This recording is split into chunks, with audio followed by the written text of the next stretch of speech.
Hoy vamos a hacer nuestro tercer observatorio y vamos a empezar los temas globales. Y vamos a hacer tres áreas globales. La primera va a ser el área Asia-Pacífico con epicentro en China.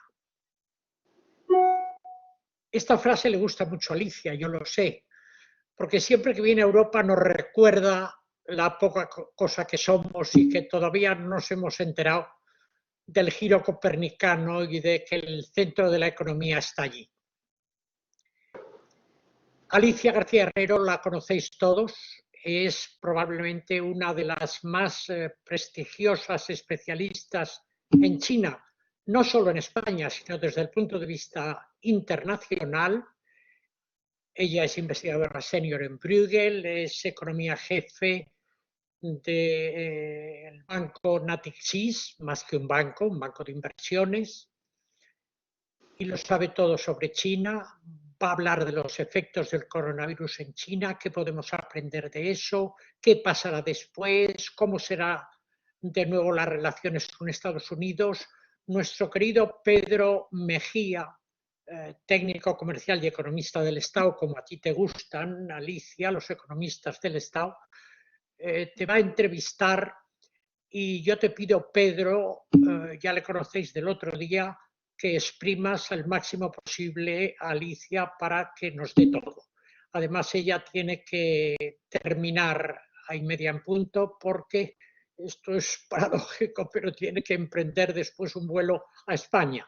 La tenemos que ver en Hong Kong y ella se viene a España. Muchas gracias a los dos. Pedro, te dejo con Alicia.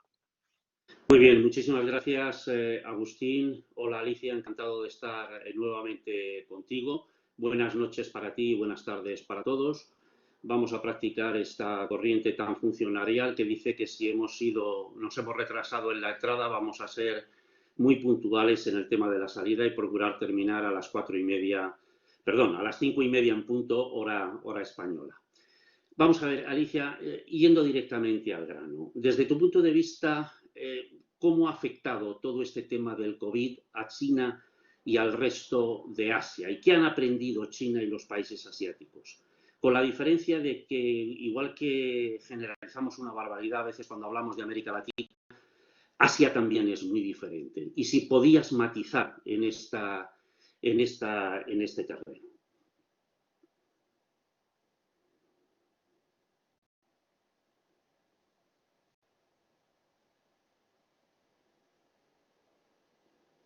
Yo, Alicia, no te oigo. Ya empieza. Siento muchísimo los errores que van en aumento. He entrado como participante y me he dado cuenta solo al final que no estaba en el sitio donde debía estar. La otra cosa es que ya me han retrasado mi vuelo a España, o sea que la prisa que tenía ya se ha reducido. O sea, muchas cosas pasan, pero me recuerdan al COVID. Yo recuerdo aún el 4 de febrero, en un evento multitudinario en París, donde obviamente aún se podía ir. Bueno, toda la conversación era sobre la posible caída del régimen, ¿no? del partido en China por culpa del COVID. Y bueno, pasaron pocos días que prácticamente la pregunta es quién podría caer que no fuera el partido en China, ¿no? Hablando de Europa o de Estados Unidos. O sea que las cosas dan muchas vueltas y tu pregunta, Pedro, es absolutamente esencial porque ha habido, hay lecciones de Asia de distintos regímenes políticos, incluso yo diría económicos, porque China es un modelo económico muy diferente a Corea, muy diferente sin duda a Hong Kong, a Singapur. O sea, modelos económicos y políticos diferentes han llevado a un resultado, por el momento, relativamente positivo de la gestión del COVID, al menos en el aspecto sanitario. Empiezo con los 5 países que sufren el COVID con China o justo después de China. No son todos países, o sea que debería de no de utilizar esa palabra, Hong Kong, Taiwán, Corea, Japón y Singapur, más allá de China. Entonces, el impacto inmediato que tuvo el COVID en estos países fue relativamente limitado y después hemos tenido una segunda fase. Sé que ahora en Europa a todo el mundo le interesa más la segunda que la primera, por motivos obvios, pero si hemos de aprender algo de Asia es que la segunda fase ha sido casos importados fundamentalmente. No ha sido un rebrote importante e interno, excepto Singapur, aunque en realidad ahí empezó por casos importados. Entonces, ¿cómo han conseguido, a tu pregunta, estos diversos países asiáticos? Yo hablo de la primera, el grupo, porque podríamos hablar de la India, de Filipinas, estos han venido después, los obvio, por contestar rápido.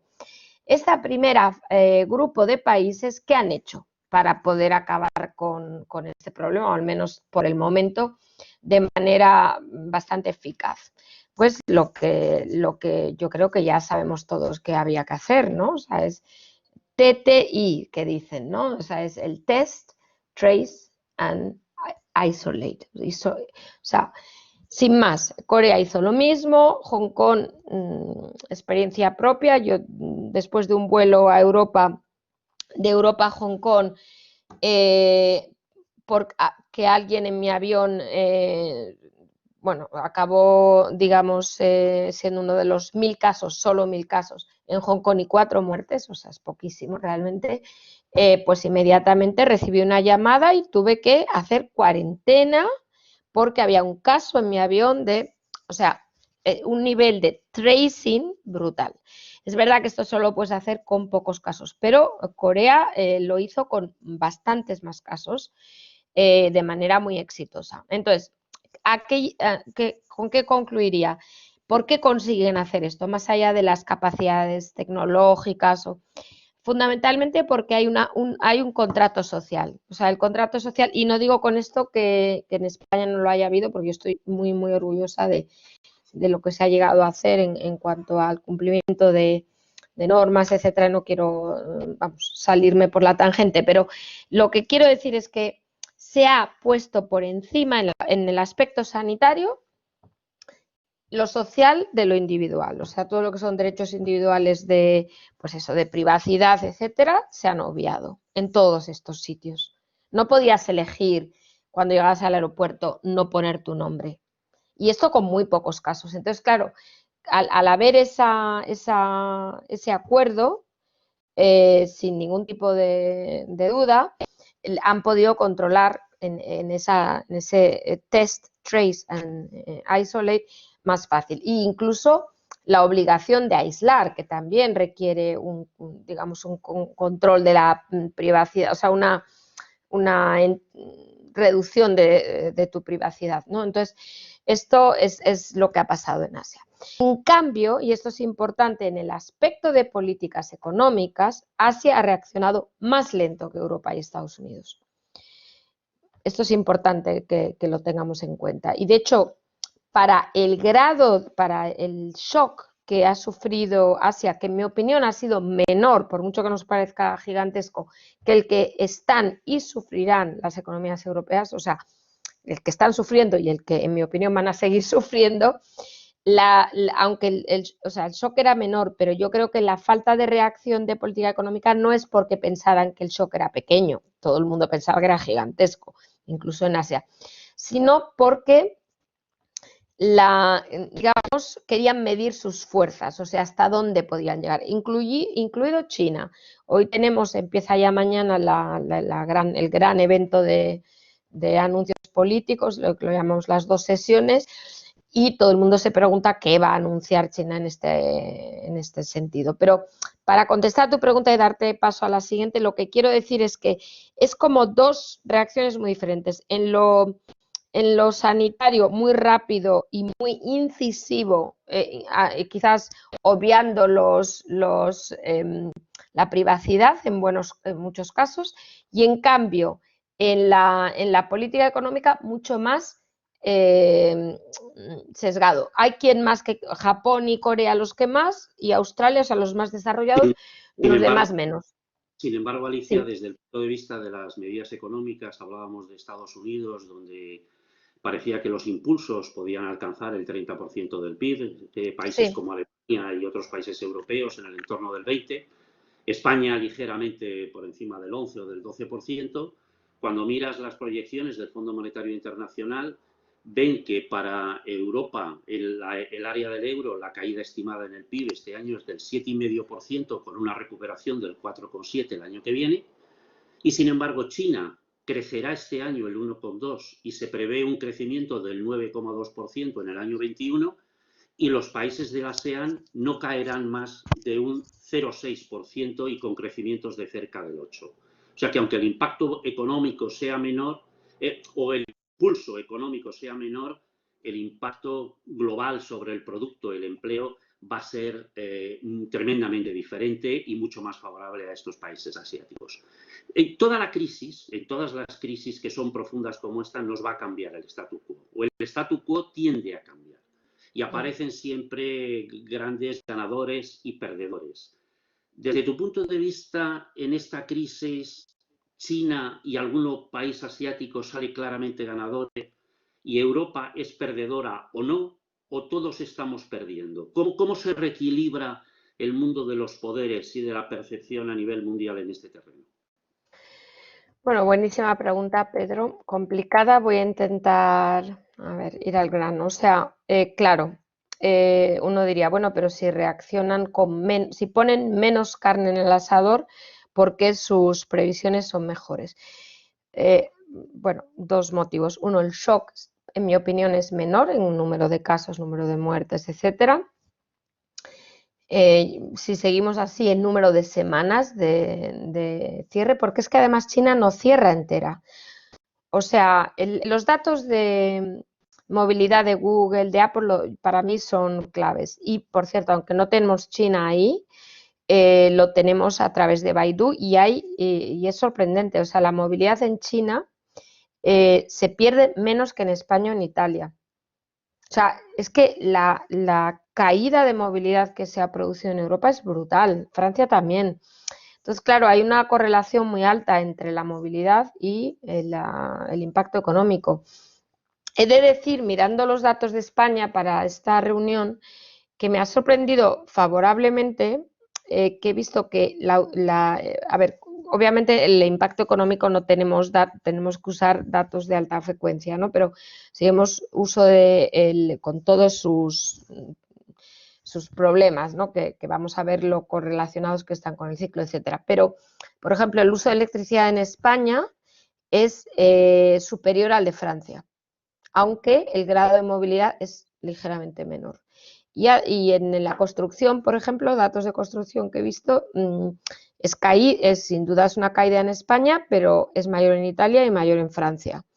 Y ligeramente positiva en Alemania. O sea, quiero decir, lo primero que hay que decir es que el shock es menor desde el punto de vista sanitario, en general en Asia, en todos los países de Asia. Para ver un poco esto hay que pensar que el mayor número de casos por millón de habitantes es Singapur, no es China. Los datos de China, bueno, no quiero entrar, no sabemos lo que ha pasado. Pero bueno, los datos de Corea entiendo que serán más o menos fiables. Pues no, Singapur es más. Entonces, con esa realidad ya tenemos que entender que nuestro shock es mayor y que por tanto el impacto económico, aunque intentemos hacer políticas de demanda, va a ser mayor. Y el otro ya digo que es la movilidad. O sea, estas son las dos grandes diferencias. Pero bueno, ahora la gran pregunta que tienes, más allá de explicar por qué creo que sí, que va a ser peor económicamente para Europa y Estados Unidos, yo creo que ahora la segunda pregunta, el otro aspecto de tu pregunta es aún más complicado, que es, bueno, y entonces si pasa esto, ¿cómo se reequilibran los poderes económicos a nivel mundial? Pues uno tendría que pensar así, después de lo que he dicho, que evidentemente si ya estábamos en un proceso acelerado de traspaso de poder económico a Oriente y especialmente a China, pero no solo a China, pues esto se va a acelerar mucho más, ¿no? Y bueno, yo a priori digamos que estoy más o menos de acuerdo con esa idea porque es lineal y comprensible, Pero me caben dudas ahora porque creo que, yo diría que es como levantar los brazos antes de pasar la meta. O sea, China ha levantado los brazos de victoria antes de pasar la meta. Y esto es algo, yo no soy muy atleta, pero estoy segura que muchos de los que están escuchando saben que, que uno no ha de hacer esto. Y entonces, ¿qué ha ocurrido? Que China ha dicho, he ganado, y entonces ahora voy a machacar. Entonces, ¿qué ha empezado a hacer? Bueno, pues desde ridiculizar, que es la palabra, yo creo, sinceramente, a pues algunas, pues eso, desde las autoridades, los gobiernos europeos, el gobierno americano, bueno, los casos de comentarios a lo malo que era el confinamiento de Italia respecto a lo que habían hecho ellos, o sea, innecesario y contraproducente. Y quizás uno diría, bueno, lo han hecho porque saben que no venía nadie detrás, ¿no? O sea, estaban corriendo, y total, no había nadie detrás, pero te puedes caer antes de llegar a la meta, aunque no haya nadie detrás, que es yo creo lo que les está pasando. O sea, que a pesar de haber sido,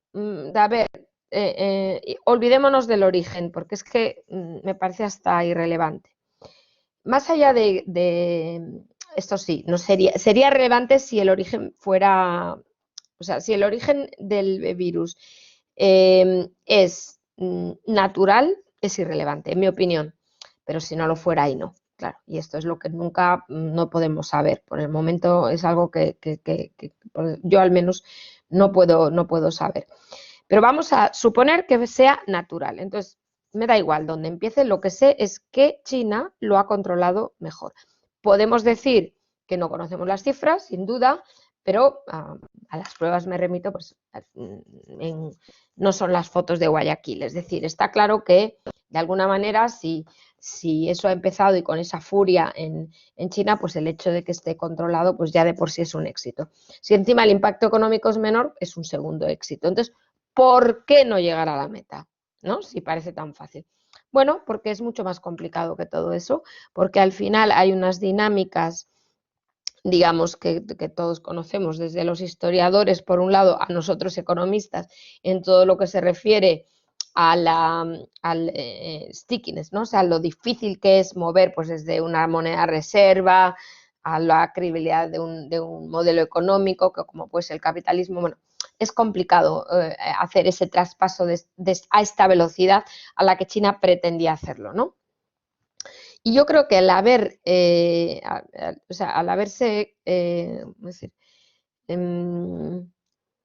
al no haberse dado cuenta de que el traspaso veloz, que es verdad que es ventana de oportunidad, etcétera, les entiendo, puede ser un boomerang, yo creo que es ahí donde esa línea, o sea, esa discusión lineal, ¿no? De que todo lo han hecho mejor, ergo, ya está, el traspaso a Oriente y a China va a ser mucho más rápido de poder económico e incluso político. Pues yo ahora empiezo a tener dudas sobre esto porque incluso muy cercano a China, donde vivo, o sea, en Asia, las preocupaciones han ido en aumento al ver esa reacción tan agresiva de China a esa potencial victoria. Por victoria me refiero a ser el hegemón. Ni siquiera a tener que compartir la hegemonía, a ser el hegemón o el primer hegemón. Y eso es yo creo que un punto muy importante a tener en cuenta y que se ve claramente en Europa. Aunque haya estadísticas, ahora he visto esta encuesta muy interesante en Alemania de que Estados Unidos ha perdido muchísimo peso en lo que es la opinión pública y China, en cambio, menos. Pero el hecho de que Estados Unidos lo pierda no quiere decir que China lo gane. O sea, esto es una cosa muy importante para mí a tener en cuenta. Que Estados Unidos se tire a un barranco no quiere decir que haya otro, o sea, no tiene por qué haber otro. Hay pesos intermedios. O sea, el mundo puede llegar a ser más multipolar de lo que creemos. Lo que pasa es que no va a ser inmediato. ¿Por qué va a ser más multipolar? Porque al final, yo creo que para mí esta pandemia es una muestra de que el hegemón existente y el que quería serlo no están a la altura. Tal cual. Una pregunta, vamos a ver, Alicia, Sí. la última pregunta que te voy a hacer antes de que demos Sí. entrada a las personas que comparten con nosotros esta charla, ¿no? Al final, tu análisis es China sale ciertamente, y Asia en general, salen ciertamente ganadoras porque, uno, han controlado mejor la enfermedad precisamente por la forma en la que tienen establecido el contrato social. Eso les ha permitido tener que adoptar medidas de confinamiento inferiores o más cortas y, por lo tanto, el impacto económico en ese terreno es menor y salen como un poquito con mayor éxito en esa situación. Desde el punto de vista de las relaciones Europa con China, que yo lo que sí que veo es lo que tú dices, oiga, usted puede haber ganado, pero nos ha metido tanto miedo que estamos tremendamente recelosos de lo que usted haga. Y las pruebas que tenemos de modificaciones en las leyes de inversiones, establecimiento de los instrumentos de defensa comercial, el mundo ha cambiado en ese sentido. Una pregunta para los que no somos conocedores de Asia. ¿La Unión Europea para China y los asiáticos en general existe? ¿O existen países europeos que son importantes, como existe Alemania, existe el Reino Unido, etcétera? Entonces, esa es una... si la Unión Europea puede jugar o lo que juegan son los países. Y finalmente, antes de contestar a esto y dar paso a las preguntas, si la percepción es que China juega con reglas diferentes. La gran polémica que hay hoy en día en la negociación del Brexit es el famoso level playing field entre UK y la Unión Europea. Bueno, con China está claro que ya estamos todos convencidos de que ellos juegan con reglas diferentes y hay que defenderse de otra manera. ¿Qué opinión tienes tú sobre esto? Bueno, buenísimas preguntas. A ver, China no cree en uniones supranacionales, para empezar, porque el Estado-nación es absolutamente central en la concepción, ¿no?, histórica de China. Entonces, ellos no, como muchos otros, por cierto, no entienden el engranaje institucional de Europa. Lo estudian, lo analizan como quien analiza un ovni, o sea, no pueden entender cómo países europeos de tamaño especialmente hayan cedido competencias. Y de hecho creen que no las han cedido. Y sinceramente puede que tengan razón. A las pruebas me remito. Entonces, cuanto más ellos ven esto, o sea, el hecho de que en realidad cada vez todo es más intergubernamental, que cada vez la Comisión más se afianzan en la opinión de que es un velo, o sea, es para confundir, llamémoslo así, aunque no lo hagamos para eso, ¿no? Pero ellos siempre en su manera de ver el mundo del arte de la guerra, de que todo es estratégico, pues hasta a veces lo piensan. Entonces, eso para empezar, ¿no? Lo que cuenta son los estados. Y de hecho, yo en mi vida pasada, en uno de los papeles que jugué dentro de la comisión, pues no dentro, fuera, pero para aconsejar a la comisión sobre China. En el 2013 recuerdo que el osado comisario de comercio en su momento, Karel de Gucht, pues llevó a China a la OMC con 2 casos y acto seguido acaba de llegar Xi Jinping. Xi Jinping se desplazó inmediatamente a ver a Merkel y se cerraron. Entonces, claro, esto hablamos de comercio, que es una de las competencias, como tú sabes mejor que nadie. O sea, y esto ellos lo tienen clarísimo. Entonces, ellos negocian en sus diálogos, se llaman diálogos de alto nivel, que tienen con los países. España, que yo sepa, puede que alguien lo sepa mejor que yo, no lo tiene, que yo sepa. Pero vamos, que si me equivoco me gustaría saberlo, si alguien lo sabe. Pero sí que lo tiene Alemania, sí que lo tiene Francia, sí que lo tiene el Reino Unido y la Unión Europea. Y después otros 17 que lo tienen por su lado, como bien sabéis, con China, de manera grupal. Bueno, pues esto es lo que hay. Entonces yo creo que esto está muy claro, ellos ven a los estados. Y la segunda pregunta, y sé que hay que pasar a preguntas, era... Era el perdón, ahora tema de la percepción de que es sí, verdad, China sí, se sí, ha pasado de la raya en sí, sí, su, sí, su efervescencia del éxito sí, y la gente le se ha ha cogido pasado. miedo. Todos los Sí, países europeos están sí, restringiendo las inversiones desde el punto de vista de lo que son empresas públicas, no solo de China, sino de Asia. Hay sí, sí, sí, cifras absolutamente espectaculares de la penetración en Europa de empresas asiáticas propiedad del sí, sector público y al mismo sí, tiempo todo lo que es el level playing field desde el punto de vista de las reglas de comercio, los instrumentos de defensa comercial, todo el tema del antidumping, los compensatorios. sí, Entonces, eso ya ha provocado un rechazo y ya hay un sí, repliegue también europeo. Ya no es solo Trump, es un sin poco duda. con Sí, formas afortunadamente distintas, ¿no?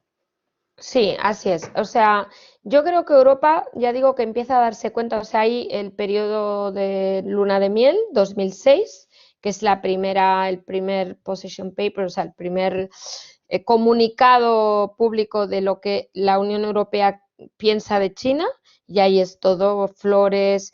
2016 el segundo, 10 años después, se tardó un pelín, ya empieza a ser muchísimo más negativo. Y ya el del 19 con el de, ¿cómo es? Rival sistémico. Pero es que muchos pensaban que esto era una copia del documento de seguridad nacional americano del 2018. No, yo siempre he pensado que Europa realmente por su propia iniciativa, antes de Trump, ya se había desilusionado con China. Porque realmente hay un montón de cosas que nos esperábamos que iban a ocurrir que no han ocurrido. Si es que esto es así de cierto. Y es que yo creo que, bueno, hay quien dice que dijeron lo que no iban a hacer, etcétera. Yo creo que es más básico. ¿Cómo un régimen político como el que tiene China puede introducir una economía de mercado si el poder está justamente en no tenerla?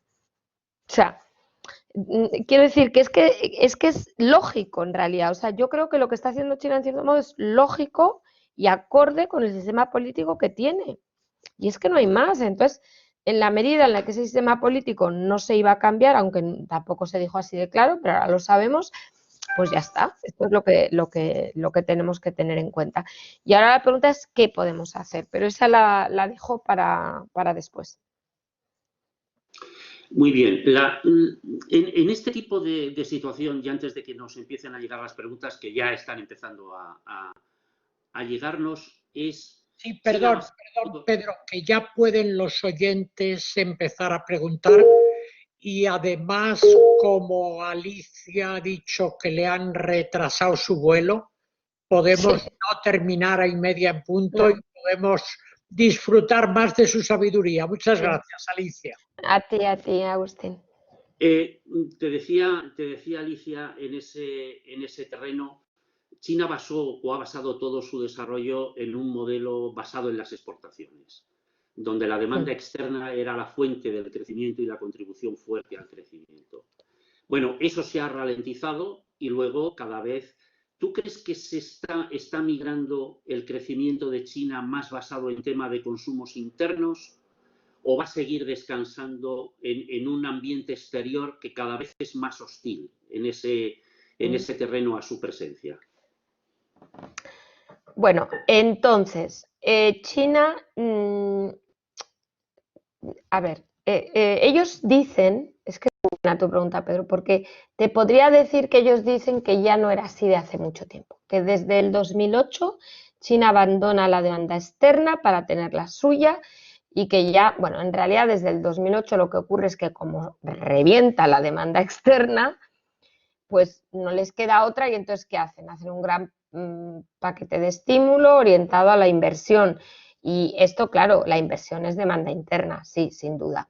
Es más, aún más porque lo que hacen es importar materias primas, que este es el boom famoso en América Latina, como locos para poder construir y, por tanto, o sea, inversión lo que se llama inversión en activos fijos, en infraestructura, en todo ese tipo de cosas. Entonces, sí que es cierto que en ese momento el peso de la demanda externa, o sea, la contribución de la demanda externa al crecimiento se redujo mucho.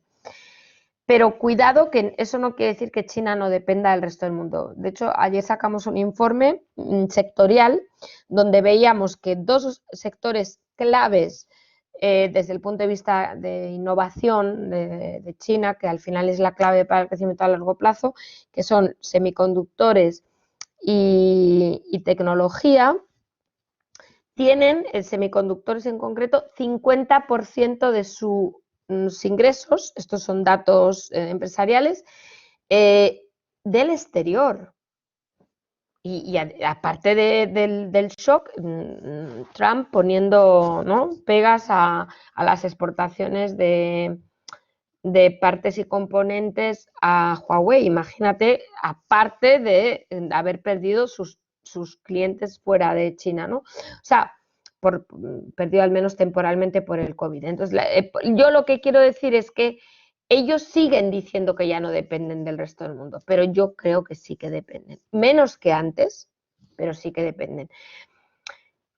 Ahora, el modelo económico cada vez más desde el 2016 sí que de la inversión se ha ido moviendo al consumo y eso es un poco más estable y sin duda pues mejor a largo plazo. Lo único que está cada vez basándose más en el endeudamiento de las familias, que está aumentando muy rápidamente en China. No tiene nada que ver con Australia, Corea, no, ni el Reino Unido, pero sí que es verdad que cada vez más las familias tienen que endeudarse para consumir y desde luego para el carísimo sector inmobiliario que tiene China para su renta per cápita. Entonces, este es el tema, ¿no? Que ahora que no hay demanda externa, ¿qué van a hacer? Pues la cosa increíble es que los datos de abril dicen lo siguiente: China ha dejado de importar, menos 14%, cuando dicen que la economía se está recuperando, que yo sí que creo que se está recuperando, pero no importan. Y las exportaciones positivas, 3 punto algo. ¿Cómo puede ser? Porque el modelo ahora es el consumo interno que yo tengo, me lo quedo yo, porque lo necesito para crecer mínimamente en el 2020. O sea, digamos que es un poco, no sé si te he contestado, o sea, ya la demanda externa hará lo que puedan, o sea, en países cautivos, Pakistán, los que no queden, estos no tienen, por cierto, tampoco mucha elección, porque China financia sus exportaciones, ¿no? O sea, las importaciones de Pakistán, ¿no? Con un montón de préstamos de trade finance, bueno, es decir, es mucho más fácil para ellos importar de China. Tienen líneas en renminbi con el Banco Central, de neteos, o sea, estos son cautivos. Estos van a recibir, si ya tenían no sé, el 50% de las importaciones de China, el 80%. Y el resto del mundo, los que tú dices que ya no compran esta situación, pues estos va a haber un decoupling, es que es así. Estados Unidos es el primero y Europa yo creo que crecientemente. Pero es verdad que Europa aún no ha decidido, porque Alemania aún no ha decidido, hay que tener eso muy en cuenta. Perdona. Ya, en el ámbito dos preguntas que nos llegan en este terreno que están ligeramente unidas, ¿no? ¿Cómo ves tú los próximos, ya hablando en términos chinos, claro, 50 años de la relación de China con el resto de los otros poderes más o menos mundiales? ¿Son relaciones de guerra fría comercial? Porque a mí me resulta difícil, ¿no? Me resulta difícil pensar en temas de absoluta confianza, ¿no? ¿Y cómo ves tú al mismo tiempo que China pueda, o hacia dónde camina en su proceso de transformación? Si es que se transforma de alguna manera hacia algo libre, democrático, o por el contrario, oye, lo que le ha ido bien es esto y aquí se va a quedar mientras pueda, ¿no? A ver, ¿cómo decir? Dos cosas. Lo de los 50 años, que es cierto que para China igual era poco, pero ahora es mucho, porque China se ha vuelto impaciente. Esto es otro cambio importantísimo que ha ocurrido. ¿Y por qué se ha vuelto impaciente? Porque esta es la gran pregunta. Porque el partido, y desde luego el líder actual, Xi Jinping, tampoco tiene toda la vida para demostrar y demostrarse a sí mismo que ha conseguido digamos, un avance histórico en lo que China es y será, ¿no? Cada uno, pues Mao hizo la revolución. Deng Xiaoping, entre muchas otras cosas, hizo la apertura, ¿no? La reforma y apertura que se llama de China, y después consiguió Hong Kong, casi nada. O sea, Xi Jinping tenía dos planes. El plan de rejuvenecimiento se llama histórico, bueno, donde la idea era, bueno, muchas, pero se centraba en doblar la renta antes del 2020, y esto por un pelo, por culpa del COVID, pues no se va a conseguir. Y ahora, pues obviamente todo tipo de saltos, de estrategias de cómo mover este objetivo al 2021. Bueno, no entro en ese detalle, pero la cuestión es que no está acabando de salir. Y el otro es la ruta de la seda, ¿no? Este proyecto gigantesco de 5.000 millones de dólares en préstamos, que yo creo que tampoco va a ocurrir, porque China ahora ya no puede seguir prestando al mundo a la velocidad a la que lo hacía antes, y las cifras ya lo muestran. Entonces, claro, y China se está desacelerando estructuralmente, por motivos incluso yo diría que totalmente razonables, como es el envejecimiento, la finalización del proceso de urbanización, etc. Entonces, ¿qué le queda? Tiene que acelerar, ¿y cuál es el punto clave? Que China sea el hegemón. Entonces, yo creo que esta es parte del motivo por el que yo creo que ya no son 50 años ni muchísimo menos. Ni muchísimo menos. Y de ahí llega la presión y lo que nosotros percibimos como agresividad, porque realmente quieren acelerar los tiempos, porque en realidad el tiempo que corre sin duda en contra también de Estados Unidos por otro tipo de motivos, pero también en contra de China, porque el crecimiento se está desacelerando de manera estructural muy rápidamente. Entonces, yo creo que le corre prisa a la clase política o a la cúpula del partido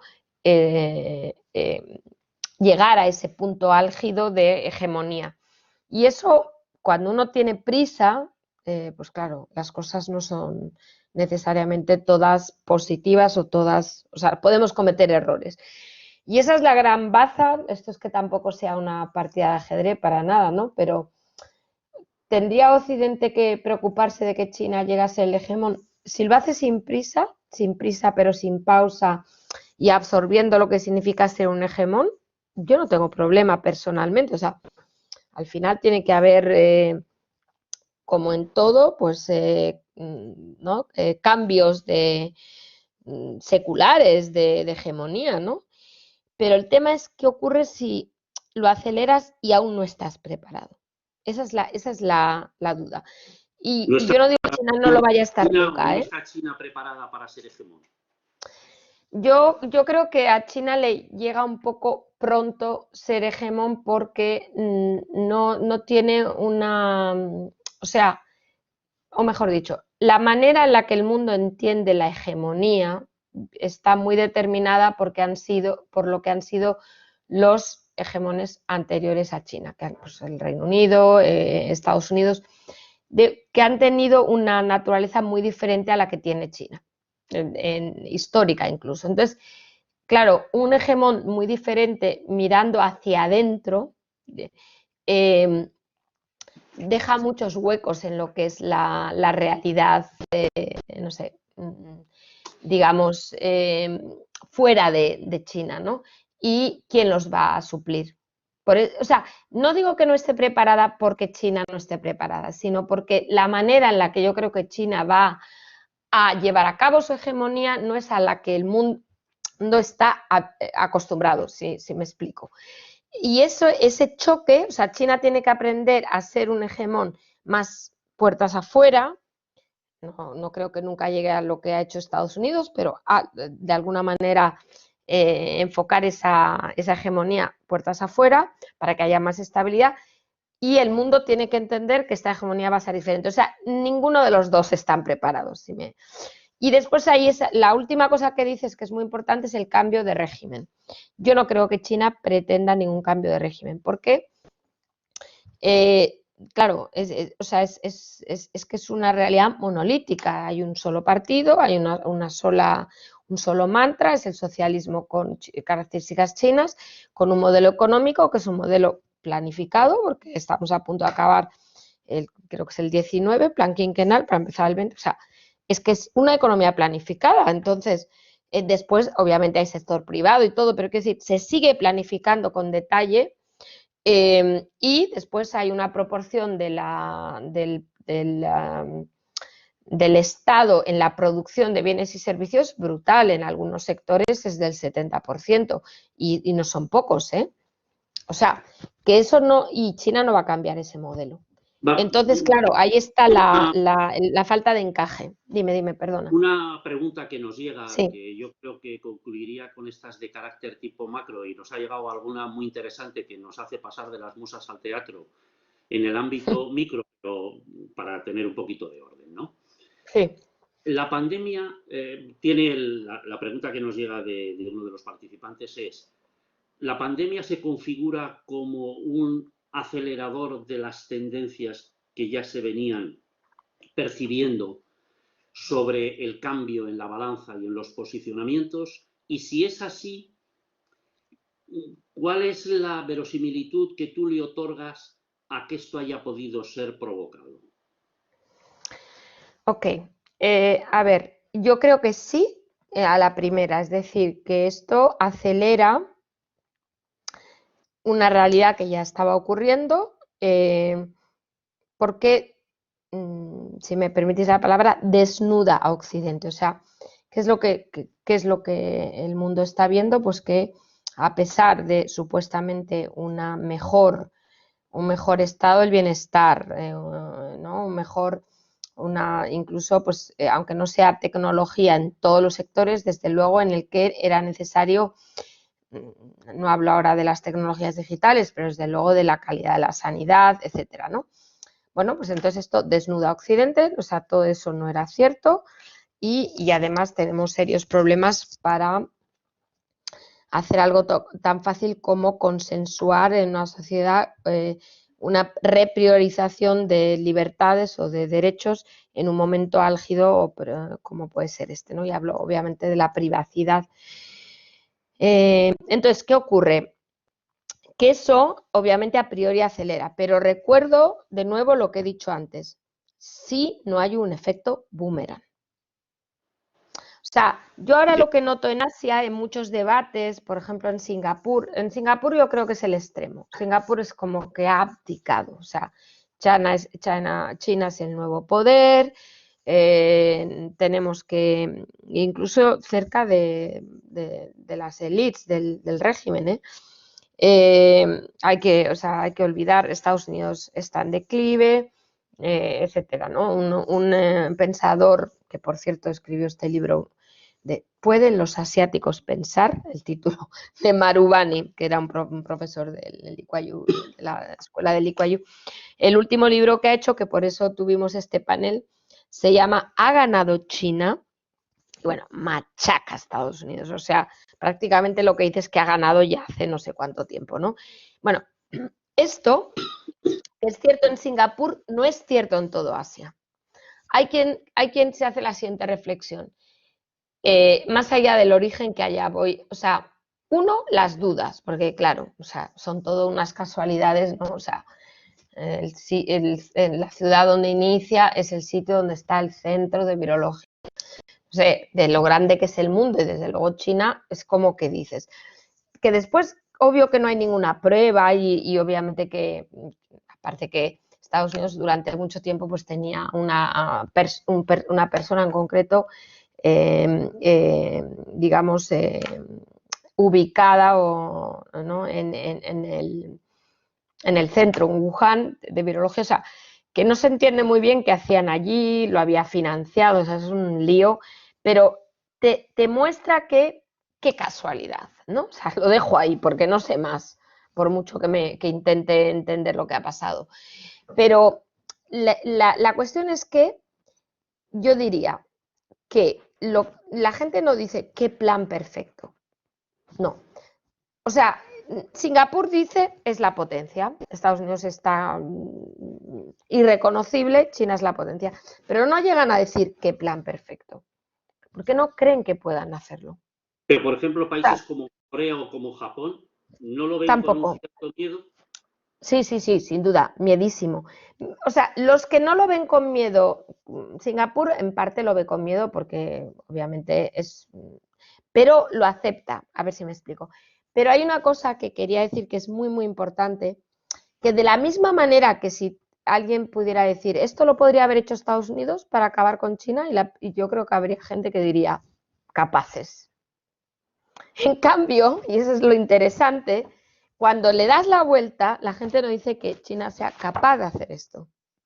Y entonces, ¿qué quiero decir esto? Porque, ¿qué quiero decir? De hecho, ayer tuvimos una sesión con el Carnegie de Moscú y el analista que lleva las relaciones China-Rusia, un poco por resumir, me decía, Rusia se ha vendido a China, por ponerlo así, ¿no? Claro. Porque no cree que China pueda ser el hegemón. O sea, no sé si me explico. Hay como esta... O sea, por ir a esa pregunta, si yo dijera todo lineal, diría sí, sin duda, aceleración, punto. Que sea provocada o no a esa pregunta, hombre, es sorprendente que haya tantas casualidades, y lo dejo ahí. Pero es que a la mayor, cuando ya dices, bueno, pero esto ha sido un gran plan, te dicen no, chapucero. Entonces, es gracioso, porque quiere decir que en el fondo del fondo, nadie cree que realmente China esté aún preparada. Esa en resumen, o sea, la consecuencia lógica de lo que estoy diciendo. Y eso, en realidad, es una gran debilidad para China, porque si tú quieres, o sea, si después de todo lo que ha pasado, Estados Unidos ¿no? O sea, vamos, como dicen, imploding, ¿no? O sea, y sales ganador de todo esto y todavía la gente no se lo cree, entonces, ¿qué está pasando? ¿Qué es lo que no está funcionando? Dos preguntas, ya vamos Sí, un poquito más escasos sí, de tiempo, aunque sí, tengamos sí. más para alargar. Nos preguntan, es verdad que China, por las cifras, ha resultado ser el milagro económico más espectacular porque hablábamos siempre de algo que tenía más de 1.000 millones de habitantes. Pero el milagro más espectacular, probablemente en términos de tasas de crecimiento, ha sido Corea. Sí. ¿Qué tiene el modelo coreano que pudiera ser de utilidad para un país como España en ese sentido? Y la segunda pregunta que va también que nos hacen en el campo de la micro es, Alicia, tú con tu experiencia, ¿recomendarías a las pequeñas y medianas empresas españolas que son tecnológicamente competitivas a nivel mundial que se orientaran a ganar el mundo con un incremento de su presencia en Asia o que aprovecharan el tirón que va a venir de la recuperación económica en Europa? Porque evidentemente los recursos son limitados personales y financieros, ¿no? Corea y pymes tecnológicas y competitivas, Vale. Asia versus Europa. Vale. Entonces, Corea es un gran modelo para España en el ámbito educativo y a Agustín seguro que le gusta que hagamos una referencia a esto porque seguramente que hay algunos estudiantes escuchando.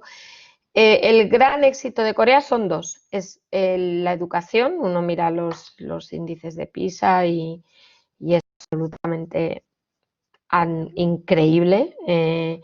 Digamos, el avance educativo que ha tenido Corea en las últimas décadas. Y el otro es que la gente cree que es China, pero no es China, es Corea. Corea es el país del mundo que más invierte en innovación. O sea, innovación y R&D. Investigación y desarrollo. Investigación y desarrollo Corea invierte 4 puntos del PIB, China no llega a 2, casi 2. España menos de 2, obviamente. Estados Unidos un poquito más que, casi como China, un poquito más.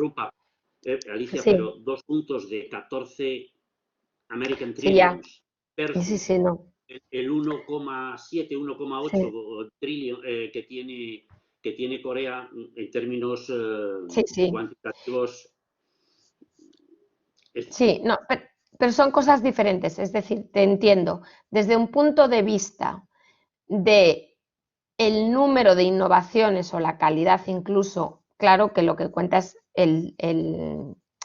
¿cómo decir? El valor, pero desde un punto de vista de crecimiento de Corea, gracias a la innovación, la contribución, o sea, lo que es la productividad total de los factores, gracias a esa, Corea consigue tener un crecimiento razonable. No te digo que sea muy alto, pero con una población que cae, o sea, más que la de China.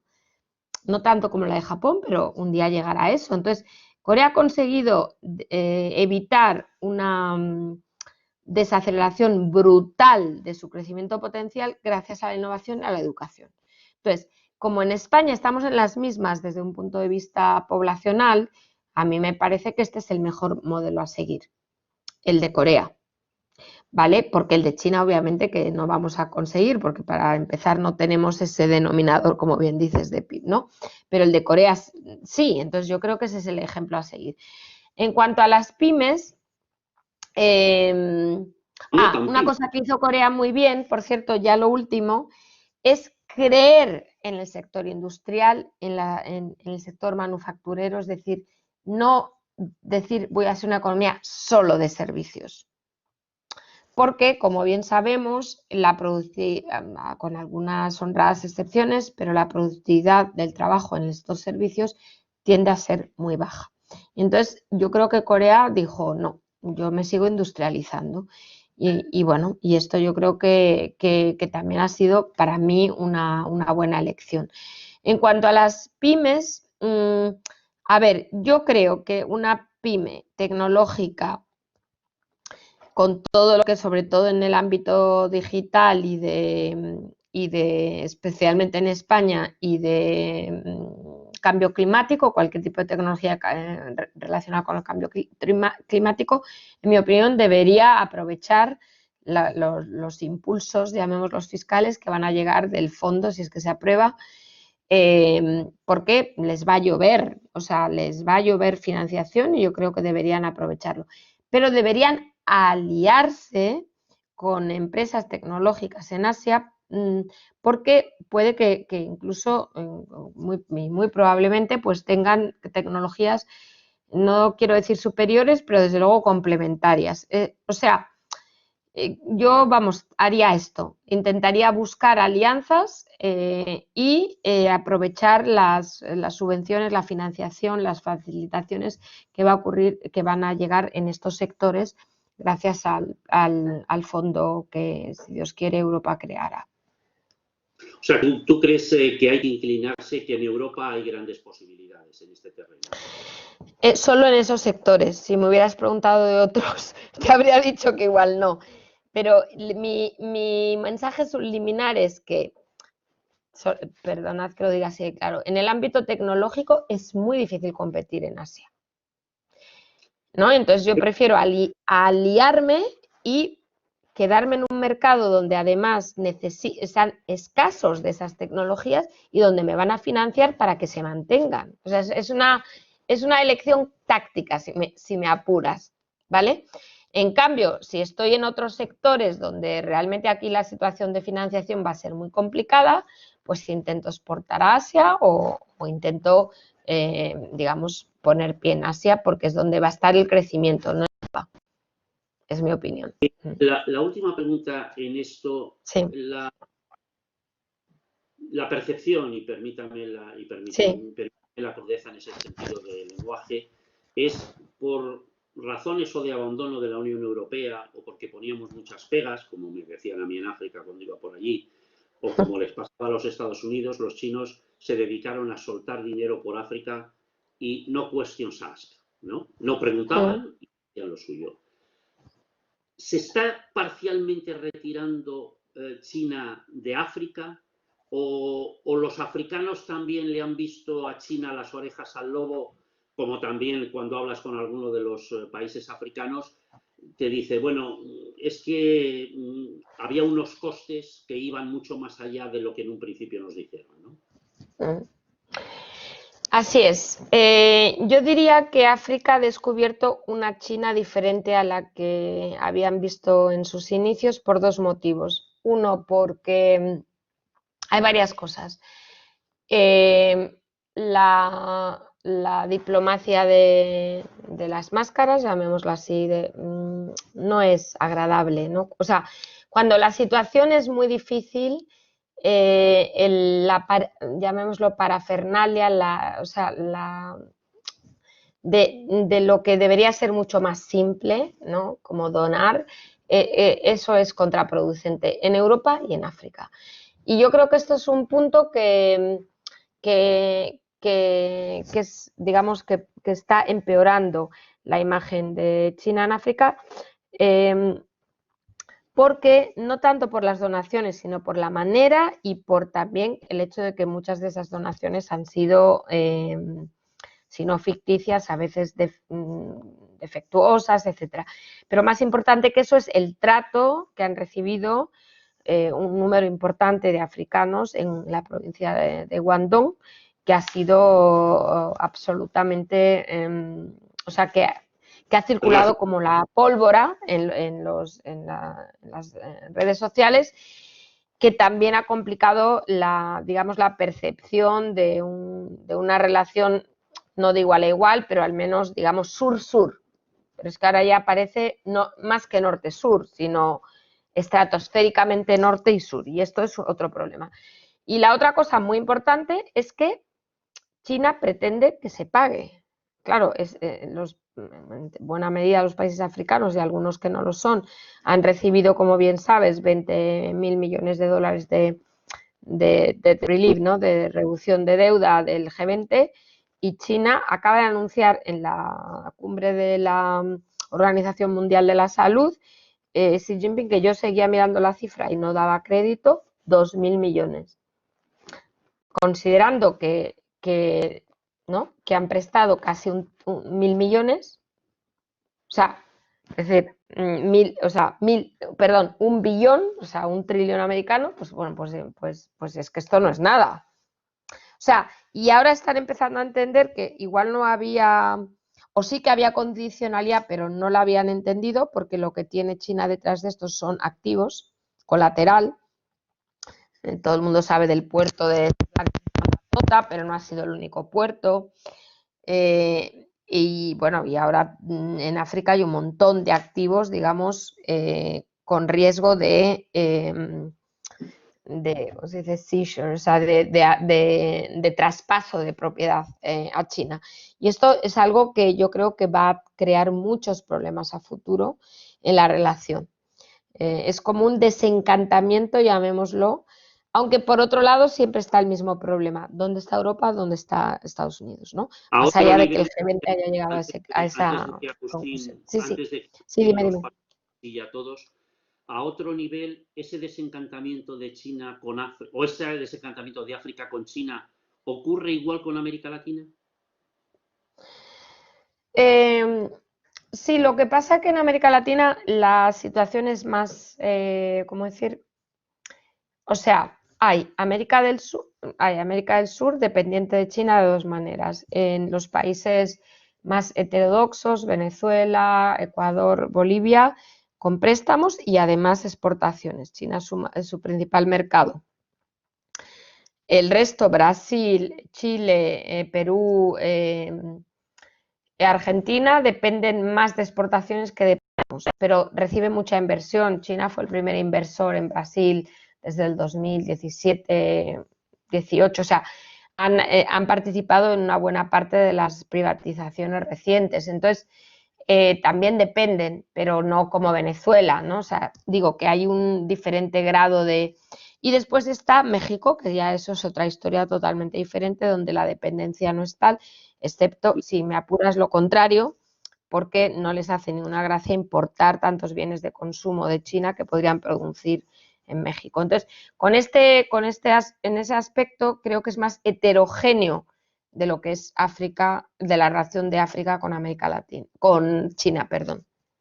Muy bien, pues yo, Agustín, te devuelvo la palabra por si quieres hacer a Alicia alguna pregunta más. Yo creo que se nos quedan, como siempre, muchísimas cosas en el tintero, pero te devuelvo la palabra por si quieres hacer alguna pregunta tú directamente o despedir la sesión. Por mi parte, nada más. Agradecer a Alicia su presencia y a todas las personas que nos han acompañado en el curso de esta sesión.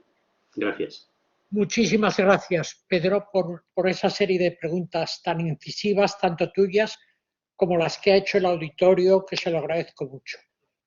Me ha encantado, como siempre, Alicia, que te voy a decir, nos has dicho cosas interesantes, como que fundamentalmente lo han hecho bien estos países asiáticos. El tema movilidad, impacto económico en relación con Europa, que ha sido muy importante, pero a mí me gusta volver a aquella sesión que tuviste con nosotros presencial, que es una idea que no se te va de la cabeza y es el hegemón. Y la has repetido aquí una y otra vez. En aquella sesión que tuviste, no sé si recuerdas, el título que tú querías darle es China, el hegemón a pesar de Estados Unidos. Hoy has dicho que ninguno de los dos en la reacción del COVID ha estado a la altura de un hegemón. Luego me gustaría que me explicaras un poco eso y cuáles van a ser las consecuencias del hegemón en relación con el COVID. Y una pregunta que en un momento ha iniciado Pedro, pero no ha terminado de formular. Para los que somos viejos y hacemos economía desde hace muchos años, antes existían Estados Unidos, Japón y Europa. ¿Dónde está en este tablero asiático donde surgen los Coreas, los Hong Kong, los Chinas? ¿Dónde encaja Japón? Y luego nos vamos. Vale, bueno, sí, es verdad, repito lo del hegemón sin parar, lo siento, y más grave aún porque soy economista, pero es que estamos en un momento histórico, en un momento de intento de traspaso de hegemonía, y claro, es muy difícil comprender nada de lo que ocurre sin esa realidad estructural secular. Por eso, en cierto modo, es casi imposible, yo diría, hacer análisis económico sobre toda esta parte del mundo sin pensar en eso, porque hay es como un movimiento tectónico.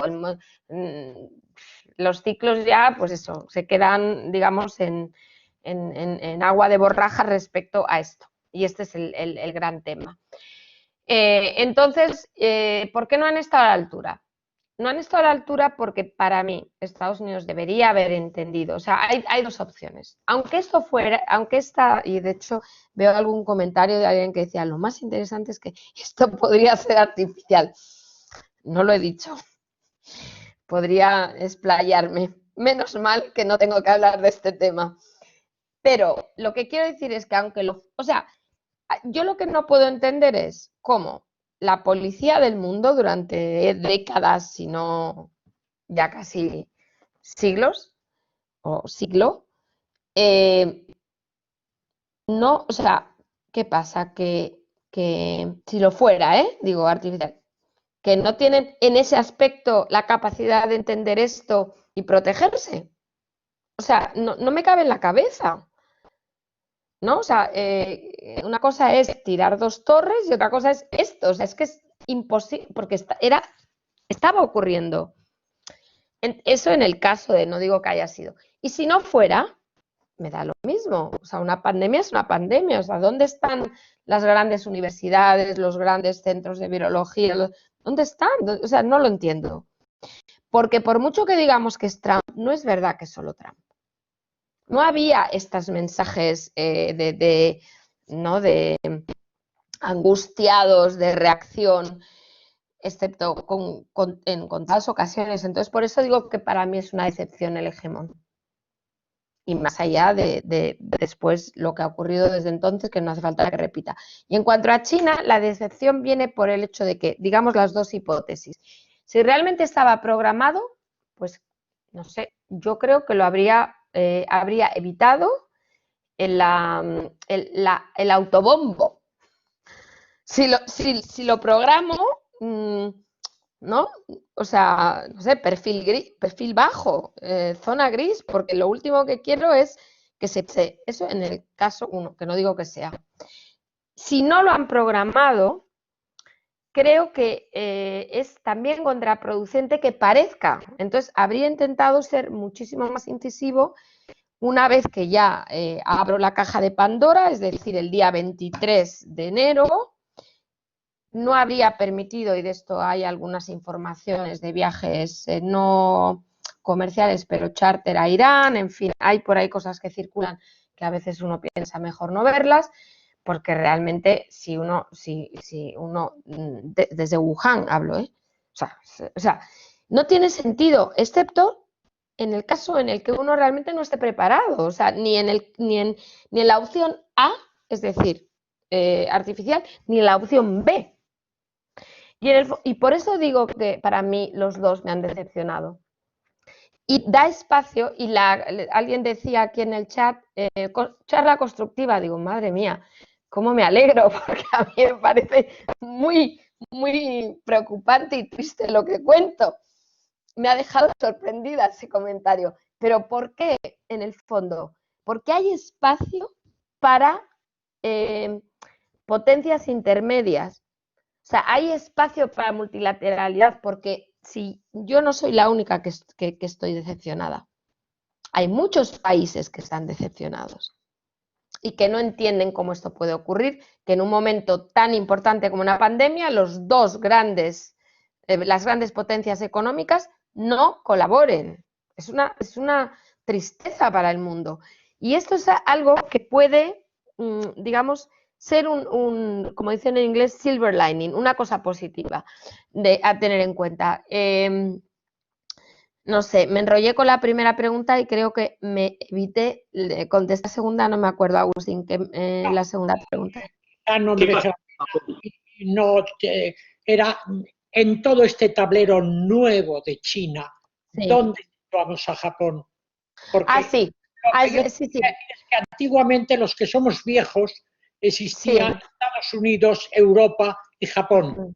Ahora... Bueno, es que Japón existe, lo que pasa es que no se ve. Japón tiene el siguiente problema. Uno, es el mayor acreedor externo del mundo. Y tiene que colocar, y es lo que llamaban un rentier, o sea, un rentista, como decimos, ¿no? Ya no produce, o sea, produce, pero cada vez menos, y solo invierte fuera y de eso vive. Entonces, Japón tiene que invertir. Entonces, ¿qué hace? Intentar reducir su exposición a China, invertir en la India, en Vietnam, etcétera. Pero a su vez depende, obviamente, militar y estratégicamente de Estados Unidos. Entonces, es como que por dos motivos el riesgo es China. Por dos motivos. Me explico. Uno, por depender excesivamente de China, y dos, porque encima militarmente, estratégicamente, su alianza es con Estados Unidos. Entonces, en resumen, creo que Japón va a intentar siempre de manera, digamos, gris, que China no alcance esa hegemonía. Y ahí juega un papel importante dentro de estos núcleos, de estos jugadores intermedios de la partida. ¿Sí? Muchísimas gracias, Alicia, muchísimas gracias. A ver si coges el vuelo para llegar aquí a ver a tus hijos, para llegar a nuestro país. Ya no lo sé. Tu propósito. Bueno, intentaré. No, pero no porque te hayamos retrasado nosotros, ¿no? No, porque se ha retrasado. Pero espero poder llegar. Muchísimas gracias a todos por el tiempo, a Pedro por las estupendas preguntas y obviamente por organizarlo. Agustín, un placer. Muchísimas gracias. A todos los oyentes, muchas gracias. Y os comunico que la próxima semana a pesar de que para los chinos no existe la Unión Europea, como muy bien nos ha dicho Alicia, para nosotros existe y de una manera muy importante. Y el próximo día será sobre la Unión Europea y nos hablará Enrique Feas, que es técnico comercial y economista del Estado, que son los que te gustan, que no sé por dónde anda ahora, si es en Luxemburgo, no sé dónde le pescaremos. Y moderará Elena Pisonero, que me equivoqué yo el primer día porque dije que iba a ser la moderadora y será del próximo día, que es del Consejo Asesor de nuestro observatorio y, como sabéis, fue presidenta de Ispasat, secretaria de Estado de Comercio, etc. Muchas gracias, Alicia, muchas gracias, Pedro, muchas gracias al auditorio en estas horas. Hasta el próximo jueves.